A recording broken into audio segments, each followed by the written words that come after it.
My story started how a lot of your other stories might have started as well, to where I was a young guy and I was seeing all these young rich kids that were showing their lifestyles, their cars, the watches, the traveling, these people that are, like Brez Scales and TJR now.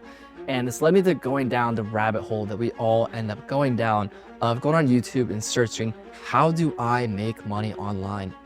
And I stumbled into drop shipping and I saw all these different models and nothing I was doing was working. I kept losing money time and time again with drop shipping. I just could not figure out how to make money. I'd be scrolling on TikTok trying to figure out a new way to make money. I'd be countlessly on my whiteboard trying to plan something out. I read all the self-help and money books and make money online books. I binged these YouTube videos of all these gurus, but nothing seemed to work. I was like, is this too good to be true? Am I not smart enough? Why do they all get to have everything but not me? What is their secret?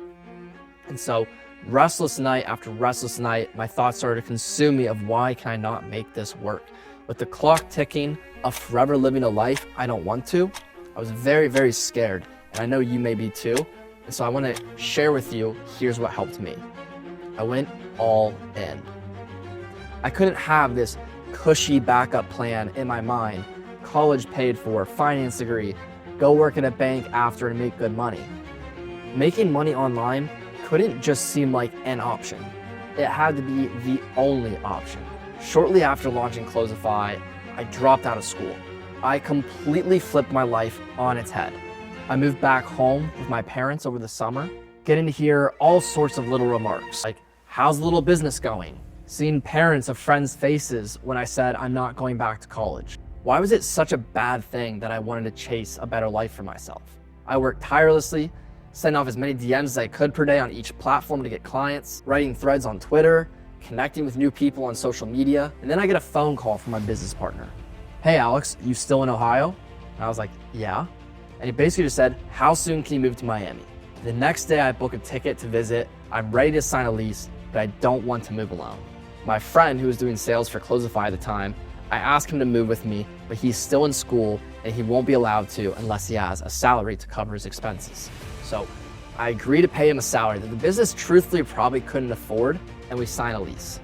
Once again, totally flipping my life on its head and giving myself no backup options. Moving from Columbus, Ohio to Miami, Florida is like moving to an entirely new world. And also, I've never really had expenses. Now I'm in a Miami high-rise and have my friend depending on a salary to afford it too. I was just telling myself, like, the pressure's on, Alex. And it's times like this where you figure out if the pressure molds you or if it folds you. Luckily, it molds me. Our first month in Miami, the business made $50,000. Fast forward 2 years, at last, I have everything I saw these kids flexing on YouTube. I got the high rise with the ocean view, the car, the watch, the partying. But what happens once you solve all the problems money can solve? Then you discover all the problems money can't solve. And that's an even bigger and scarier fish to fry. But we'll leave that for the next episode. If you're still watching, thank you. I believe in you. And it may be time for you to go all in. Peace.